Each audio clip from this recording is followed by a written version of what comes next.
with everything happening in the news last week, I think that this next story almost went totally unnoticed.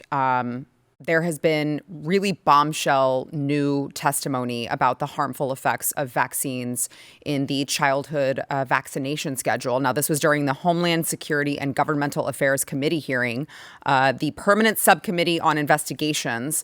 And the topic was how the corruption of science has impacted public perception and policies regarding vaccines. And when you talk about the topic of vaccines, what is the main criticism that you hear from all of these pro-vaccine people and entities? They would, of course, say, well, not only is there no proof, that's what they say, there's no proof that vaccines cause harm. You could show them proof, and then they say, but is that peer-reviewed? And then, of course, they would cite, but there's a lot of proof. They've done all the studies that show that vaccines are totally safe. Case closed, nothing more to see here. And then you start thinking, oh, well, I don't know. I've seen a couple different instances of proof actively getting covered up. There is proof that vaccines cause harm. It just gets covered up. And so it might surprise you that, perhaps studies of vaccinated versus unvaccinated kids weren't being carried out just so that the medical field would say there's no evidence. We have no evidence that the vaccine schedule isn't safe because, as it turns out, the handful of evidence that does exist with vaccinated versus unvaccinated, we want to totally bury so that nobody hears about it. I want to first welcome Aaron Siri, personal lawyer and close advisor to Robert F. Kennedy Jr., who testified before the committee about this bombshell study carried out on vaccinated versus unvaccinated children. This is one of the only studies like this. I appreciate you being here, Aaron. I want to go through some of this, and then I want to get you to fill in any holes that I may have missed, okay? So this was carried out by the Henry Ford Health System between 2000 and 2006. It looked at the medical records of over 18,000 kids, 16,000 vaccinated, nearly 2,000 unvaccinated. And, hold on. As it turns out, according to Aaron and the others who have looked at all of this, wouldn't you believe what they actually found? Watch. The study began by explaining it set out to reduce vaccine hesitancy by assuring parents the CDC vaccine schedule is safe. Instead, what these researchers found was that vaccinated children had 4.29 times the rate of asthma, 3.03 times the rate of atopic disease, 5.96 times the rate of autoimmune disease, and 5.53 times the rate of neurodevelopmental disorders, which included 3.28 times the rate of developmental delay and 4.47 times the rate of speech disorder. All of these findings were statistically significant. These findings were troubling, including because these chronic health issues can be caused by immune system dysregulation, and vaccines can cause immune system dysregulation. Citations for this are in my written submission. Overall, the study found that after 10 years, 17% of the unvaccinated children had a chronic health issue, while 57% of the vaccinated children had at least one chronic health issue, often multiple. That's 17 versus 57%. I want to make sure it's worth repeating. 57% of the vaccinated children in the study had been diagnosed with one or more chronic health conditions. 17% of the unvaccinated children were diagnosed with the same. Now, I mean, rinse and repeat with the same leftist narrative. They're trying to, call Aaron out. Of course, we're all quacks and, crazy conspiracy, right-wing nut jobs, fill in the blank. It's like they have these little mad libs and they try to just fill out the same, article after article, the same type of, there's one. RFK Jr. allies, smoking gun study on vaccines and chronic illness is fundamentally flawed. I think we have a throw up the Guardian one. There you go. Rinse and repeat. U.S. vaccine hearing on unpublished study debates some same myths. And so anyone who says anything about the childhood vaccination schedule must be a total right-wing nut job. And I want to ask you, Aaron, again, Aaron Siri right here, can you tell the audience how much of a right-wing nut job you actually are? Well, I do like eating nuts. I'm not. I might end there. I don't know. Look, it's as I actually detailed in my book that just came out called "Vaccines, Amen: The Religion of Vaccines." You can see right behind me. When it comes to vaccines, what you often get are emotional reactions from people. You of the kind you just described, right? Being name calling ad hominem. Does the substance get addressed? Not really. But that's what it often devolves into. You'll hear all the time people say, I believe in vaccines. And that really carries a truism. Nobody ever says, I believe in cars. I believe in chairs. I believe in floorboards. No, but they say that because a lot of what you hear about vaccines are based on actual belief. They're not based on the data. And here you have an instance of a study. Okay. Look, that article in Stat News, by the way, that you just put up there, you know who wrote that? Dr. Jake Scott, the witness at that hearing who you saw at the end of the table. He wrote that article before even seeing the study. He never read it. He hadn't seen it. It was introduced at the hearing. So he already knew it was fundamentally flawed, apparently. The interesting thing is that article only points out to only one issue. And he calls it ascertainment bias, meaning he thinks the vaccinated kids go to the doctors more, right, to get their shots. So they're more likely to get diagnosed. The study authors, all pro-vaccine, actually, they looked at exactly that issue in the study. And had he read my submission, which he could have, to the U.S. Senate, he could have seen how that was addressed. It was easily addressed. And if you might recall, if you watched that hearing, and he brought that argument up, and I addressed it, if you really look at his face, you could see he's like, uh-oh. Because he'd already written that article with Stat News. That thing was going out, whether he liked it or not. And he now knew he's got egg on his face. Right. I mean, if you know anything about, if you read the study, you read my submission, you read the article, you're like, that's a ridiculous argument. But that's what they try to do. I mean, it's really unfortunate because this study actually used medical records. Okay, it was to your point, they actually conducted from 2018 to 2020, and they looked at the medical records from 2000 to 2016. 16 years worth of medical records, immunization records. This was not an estimate. This was not based on guesswork. This was based on hard data, but it doesn't fit the narrative. So, they have to attack it. Which is kind of leads to my next question is that, I mean, that's the only conclusion I can draw as to why it was covered up. Well, it covered up. Let's put it this way. It's what, in the process of doing a study, it's conducted. The authors can choose whether to submit it for publication. I just happened to have gotten a copy of it. Had I not gotten a copy of it, it would have ended up where all the studies like it probably end up, which is just stuffed in a drawer. You can call it a cover-up, or we could call it the way vaccine science, unfortunately, seems to typically work. The Institute of Medicine called for this type of study long ago. The CDC even conducted an entire white paper on how to do a vax versus unvax study, okay, using existing data. There's no ethical issue with that. So we've gone now 20 years, right? Do you think that they never did it? Or do you think they never did it and then published it? Most likely they never published it because it probably found the same thing this study found, because the very few other vax-unvax studies that are out there, done by Mawson and others, have very similar results. Now they're smaller, they're more easier to make criticisms on, but now at this point they're kind of consistent. They are consistent. They're all finding the same results.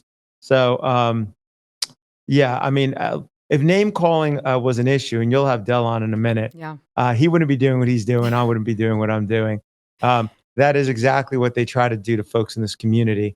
And it's we can laugh about it, but there's also a serious side to it because, the countless families across this country who have a vaccine injured child or they themselves are injured, and everybody watching who's in that position knows exactly what I'm talking about. It's bad enough that they're injured by this product, but when they then go to the very community, medical community that injured them, they're often then have insult literally added to injury. Yeah. No, I mean, it really is. It's so frustrating for those of us who have been in this fight for a long time, like you and like Del, who we are going to talk to in just a second. But I hear all the time these people throw out, oh, you're just in it for the money. Oh, you're just grifting for, and I'm like, buddy, if you think that there is more money in going against the science, I'm using air quotes, of course. If you think that there's more money in going against the machine, you are sorely mistaken, because all you do is have yourself discredited. You've got doctors who have had their licenses in jeopardy. I mean, there is nothing to be gained in going against the machine other than a clear conscience is everything that I've found, Aaron. Let's put it this way. For my 100-plus person law firm, if I wanted to make more money, I'd be representing pharma. Right, right. It's the easy answer. I mean, let's see. They make billions of dollars a year on this product every year. The federal health agencies put out billions of dollars in grants and funding towards it. So does on the state health agency level. In fact, every single bit of moneyed interest when it comes to these products all comes in one direction. Okay. Mm-hmm. And there's no real pushback. I mean, that's the problem here of the 1986 Act. I don't know how much your audience knows about. Oh yeah. Yeah. We talk about it all the time. Okay. Well, yeah. So, I mean, it's rich. It's rich and ironic, but that's okay. I mean, let me put it this way. People are waking up. Yeah. People are learning the truth. The very existence of this U.S. Senate hearing is a testament to that fact. And the book that I wrote it exactly that purpose. I wrote the book because I wanted to have, there's a lot of people who have a personal experience, so they know it in their heart. They know it from their personal experience, what happened to them. Mm-hmm. But it's one thing to have that personal experience. It's also another thing to have the knowledge to be able to push back substantively against the vaccine zealots, so to speak, and be able to say, no, you're wrong. And here's the evidence. Here are the facts. And that's my hope, and that's my goal with this book, is to arm as many folks as possible with the knowledge so they can, to whatever abilities they have, argue on this topic, similar to the way they see Del do it, or I do it, or others do it, because we've spent the time to research this. But now you don't have to spend the endless amount of hours doing it. It's been distilled down into one hopefully easy enough to read book. Yes. Yeah. And I appreciate you doing that. There are so many people who reach out to me and they're like, what? I'm about to have a baby. What should I read? What should I consume? What do I need to know? And this is one of several, of just a few, very few books that I can recommend to all of these people who are coming to me asking me, where should I get my information? So I appreciate all of your great work, sir. Please keep fighting. We're championing you from the sidelines. Aaron Siri, he is the managing partner of Siri and Glimstad Law Firm, and of course the author of Vaccines, Amen, The Religion of Vaccines. I encourage every single one of you to go pick up that book right now. Thank you, Aaron, so much. Thank you so much and thank you for covering this important topic. Thank you. Yes, of course. Before I bring on Del, I can't wait to talk to him about this as well. I want to go ahead and play a trailer for Del's latest documentary coming out about just this topic, October 3rd. Here's a look. What is happening? Chronic disease has gone from 12.8% in our children in the 1980s to over 54% of our kids now. That's the greatest decline in human health that's ever been recorded. And people will say, how do you know it's not the pesticides sprayed all over our crops or the hormones in our beef or plastics or forever chemicals? But when we're talking about an autoimmune disease crisis, which is what's happening in America, shouldn't we look closest at the one product that's designed to alter our immune system for life? And we don't just inject it one time or 2 times or 10 times or 15 times or 20 times or 50 times. 72 times we are altering the immune system of our children with our vaccine program. There'd be one easy study to rule it out: compare vaccinated children to completely unvaccinated children. But we don't know because they've never done the study. Joining me now, Del Bigtree, one of my personal heroes. He's the CEO of Informed Consent Action Network and the host of The High Wire. Thank you for being here, Del. Obviously, we just heard from Aaron about this study, but I mean, tell me, Del, in your words, I hear this all the time. People are like, well, you can't do a vaccinated versus unvaccinated because that would be unethical, because we can't not vaccinate children. We would be putting them at risk for deadly diseases. And yet here we are. The studies are done. They just either discredit them or dump them. You know, Sarah, it's a really great point. And there's 2 issues around this. Number one, it's now becoming obvious that they've never done a randomized controlled placebo-based trial prior to licensure. That's all but been conceded now. And so we never established safety, meaning we never proved that vaccines were as safety as a saline injection as every other pharmaceutical product would have had to. So now you're left with products we have no idea what the safety is. And that's what's so interesting about this study. You know, when I first met Dr. Marcus Zervos that ran this study, it was all the way back in 2016 when I was traveling with the documentary Vax that I'd made. I had dinner with him, a mutual friend set it up. And you know what he said to me? He said, you know, I've been seeing videos of you, Del, online, and you're saying something that really bothers me. You've been saying that we never did the proper safety studies, you know, so we can't scientifically say that vaccines are safe. And he said, so I sit on the biggest databases in the world. Of course, now we know it's Henry Ford Medical System and all that it plugs into. And he said, and I read up on all the studies that have ever been done. And you know what he said to me? I am shocked that I have to sit across from you and tell you you're right. We have never done safety trials on any of the vaccines. That's how this conversation began. And then he said, but I don't know what I can do about it. You know, he said, I'm pro-vaccine. I believe in the vaccine program. Just because we haven't done safety studies doesn't mean they're not safe. It just means we can't say they're safe, you know? And so I said, I agree with you. I haven't said anything but that. He's like, no, you've been very, you know, clear with your words. So I spent years on that relationship and I said, why don't you do a vaccinated versus unvaccinated comparative study retrospectively? Because you're right, it's unethical to deny a group of people a product that exists. We don't want to go through the Tuskegee experiment, which is what they sort of relate all this to. But you can do a retrospective study of people that already made their choices. And that's what Ford Medical Center did. They found nearly 20,000 children, almost 2,000 of them are unvaccinated, which means you had a large enough group in both sides to do a statistically powered study. And so that's all they did. They compared the vaccinated to those that were completely unvaccinated. And what you see is just a shocking, alarming rebuke, essentially, of the vaccine program. And it's being done, as Aaron pointed out recently, by a company in Henry Ford Medical Center, by a scientist in Dr. Marcus Zervos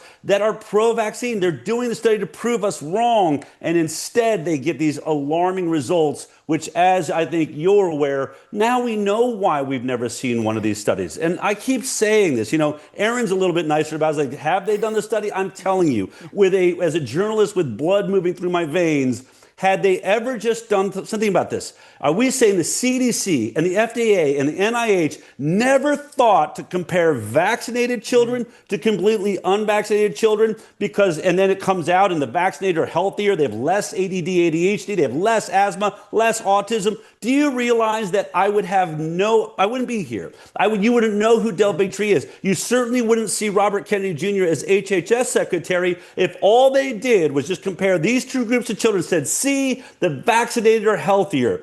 I mean, it's that simple. If it was that simple, you have to know they've done this study every way sideways, 1,000 times probably, to try to figure out how to make the vaccinated look healthier. Because if they could, it would be the biggest headline in every newspaper in the world. Why then is it so hard for every doctor, every scientist, every establishment in the world to produce a study that shows the vaccinated are healthier? They can't do it compared to completely unvaccinated. Now, they do fake studies. Right. They do vaccinated to mostly vaccinated, or, you know, this vaccine to that vaccine, but never vaccinated to completely unvaccinated. And that's what makes this study so special. As Aaron says, private groups have done it, smaller groups, homeschool studies, things like that. But they always say, oh, it's too small, you can't count on it. Oh, we think the scientist was biased. Well, this gets rid of both of those problems. It is a huge study by pro-vaxxers, and the results, as you're pointing out, are so shocking. 57% have chronic disease that were in the vaccinated category. That happens to be almost the exact statistic of a chronic disease in America right now. Robert Kennedy Jr. saying children are about 57%, 54 to 57% chronic disease. By the time you're an adult, that becomes 76.4% of adults in America now have permanent chronic disease. That is unnatural. We don't see any other nation going through that as badly as we are. And let me make it this point. We don't see another mammal on Earth that suddenly has immune systems that's turning on them. They're swimming in toxic oceans. They're breathing toxic air or whatever would be affecting species on this planet. Why is is our species de-evolving? We're regressing. We're losing our ability to walk and be healthy. Something is attacking us. Something is poisoning us. And when you look at this study, 57%, almost the exact number of our chronic illness number, there are certainly other things involved, but I think this is the smoking gun, and that is, it's clear. And let me make one more point to everyone that's trying to say, well, you can't trust this science. It was, they didn't do the science right. Well, then why didn't they fix it? Why didn't they do the science right? They're Henry Ford Medical Center. This is your opportunity. We now have a study comparing these two groups. If you think for some reason the head of infectious disease, Dr. Marcus Servos, the guy that exposed the entire Flint, Michigan water crisis and did all the science behind that, your number one lead investigator on the Moderna vaccine, he ran the Moderna vaccine trials. He's pro-vaccine. So he didn't know how to do this study. Well, then why didn't you talk to him? Why didn't you make adjustments to that study? Why don't we see an adjusted study that was fixed? That's what science is supposed to do. When you shelve it, when you hide it away and you won't go near it, then we know what's really going on here. And we know why no one in the world in mainstream medicine has ever been able to show us a vax versus unvax study. Because as Aaron says, we are seeing a trend, and that trend is alarming. 40%, 400% risk rise in asthma, nearly 5 to 6 times the rate of neurodevelopment disorders. I mean, this is a tragedy. The conclusion of the study shows that you are 2.5 times more likely, not percent, not 20%, 250% more likely to have a chronic disease if you're vaccinated compared to if you were not. I mean, it's a crisis. It is a crisis in this country. And I'll leave you with this, Del. I'll let you respond to this really briefly. During the COVID pandemic, and I'll just, use that with some air quotes here, we heard from the same people I believe who are going to tell you that you're crazy, that you're taking things out of context, that you're making stuff up, that you're manipulating data. When this comes out, the same people who are going to say this to you will be the people who wore the masks that we never had confirmation worked, who told you if you didn't wear a mask, you were going to kill grandma. But all of a sudden, you put real science, actual science right in front of their eyeballs, and they are going to tell you that you are wrong. And it's just, it's very scary to me because I'm like, how the hell did we get here? And what do we do to finally, you have transformed so many people, and I'm so, so happy about that. But there seems to be a certain percentage, a subset of society who it doesn't matter how much truth you bring them. They're still going to say, I'm going to wear my mask, but I'm not going to believe the data that's right in front of my eyes. I don't care. They're the minority now. We have changed gears. I mean, if you look at this now, mainstream media is dying. You represent the new media. The new media just won the election. For 24 hours a day, they told us that Donald Trump was the worst human on the planet. I was director of communications for Robert Kennedy Jr. 24 hours a day, mainstream media said he's dangerous to health. Mm-hmm. He's the worst health person in the world. He now sits in the most powerful position in health, and Donald Trump is president. That means legacy media had zero effect, maybe even a negative effect on this last election. So new media is the one telling the truth. And guess what? They know who to listen to. They know who told them that masks worked. They know who told them that 95% effective this vaccine would protect your neighbor. It stops with you. All baloney. They now know that when we question the science in Tony Fauci, that his 6-foot distancing rule was made up by who? Tony Fauci, not the science, not by experts. So we know we've been lied to by all of these newspapers that are talking about this study and all the same, mainstream pharma-funded entities and pharma itself. They are attacking Robert Kennedy Jr. Why? The guy is simply asking questions. Is the COVID vaccine really necessary for children? Is it doing more harm than good? Anyone with blood moving through their veins knows that that is the case. But Bobby's going to be on trial this Thursday, I believe, in the Senate. Again, they want to try and strip him of that position because we finally have someone that's not a shill, that is not working for pharma, asking the right questions. And he's been methodical. He's been slow for the anti-vaxxers. So what's taking so long, Bobby? They want him to erase vaccines from the program. He says that's not what he's there for. We're going to do the studies. We're going to do the science. We're going to be objective. Oh my God. What is wrong with that? And so as we sit here and watch these moments taking place, it should be alarming to everybody. Everybody whose doctor recommended a COVID vaccine and now knows you were wrong. Okay, doctors can be wrong. They're fallible. As Aaron's book puts it so clearly, these are not clergy. They are not like representing some God for you. They need to do new reading. They need to look at studies. They need to recognize that the leadership is funded by money, not by ideas. And so we need to get back to a place of humility in science and medicine, in transparency. So here's what I would say to anyone that has a problem with this study. We have a documentary coming out on October 3rd. It's going to reveal more than just this study. It's going to reveal that, ultimately how this study came together, who was behind it, what it actually means. But if you have a problem with this study, then do one yourself. Yeah. Why is our government needs to do vaccinated versus unvaccinated. Kaiser Health should take all of its data and compare their vaccinated to their unvaccinated. Every health system in the world, Ford Medical, then do it. Show us your vax versus unvax study that's done correctly, but stop telling us it can't be done, or it has been done, but we can't see it, or there's something wrong with it, but we won't tell you. Mm-hmm. I mean, there's a way science is done, and this is not it. It is not attacking everyone that, has a different perspective and provides a study. And I will say this, I keep saying this to every journalist out there, stop putting your experts against our printed science. We have peer-reviewed science. We're showing you studies inside of Ford Medical Center. We have Stanley Plotkin on the stand under oath admitting that they haven't proven that certain vaccines don't cause autism. We have Catherine Edwards on the stand under oath. We keep providing evidence, but the mainstream media keeps allowing experts' opinion to override evidence. And I just said this recently to a Wall Street Journal reporter. She says, they say what you're saying is religious. I was like, I show evidence to everything we've done. We are completely transparent. Where is your evidence?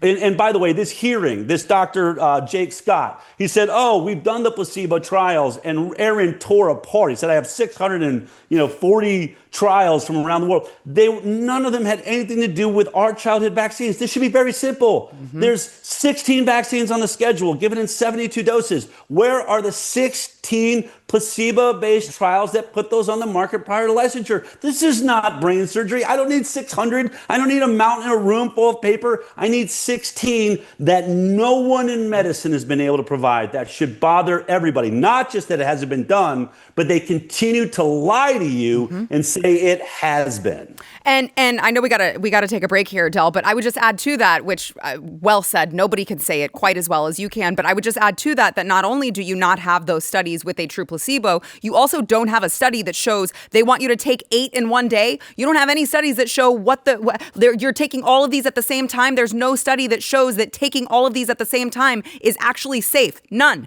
whatsoever. But the CDC has no problem recommending it for your tiny children. It is just, I'll go off for forever, so I won't get started. And I know you got to get the commercial, but they've never, Institute of Medicine looked into this. They've never shown that 72 vaccines makes you healthier than none. Yep. None of these studies have ever been done. Nope. And they'll say, well, look, we have 50 years of using the vaccines. That's proof that they're safe. I was like, 50 years, in that same 50 years, we went from 12% chronic disease to 54% chronic disease. And you know what they'll say? Well, you can't blame that on vaccines. Like, well, hey, then you can't use the health of our population as proof that your product is working. Exactly. Because it's not. It's the greatest decline in human health ever recorded right here in the United States of America. Yeah. Del, I appreciate you so much. Tell everyone where they can find this documentary and Inconvenient just Study right now, you 3rd. can sign up to be a part of our opening day screening on October 3rd. And inconvenientstudy.com. And inconvenientstudy.com. Thank you so much for all of your great work, Del. You're an inspiration, my friend. Keep it up. No doubt. You too. Thank you. If you like this clip and you want to see the full episode, click here. And if you want to subscribe to the channel, come on, you know you do. Click here.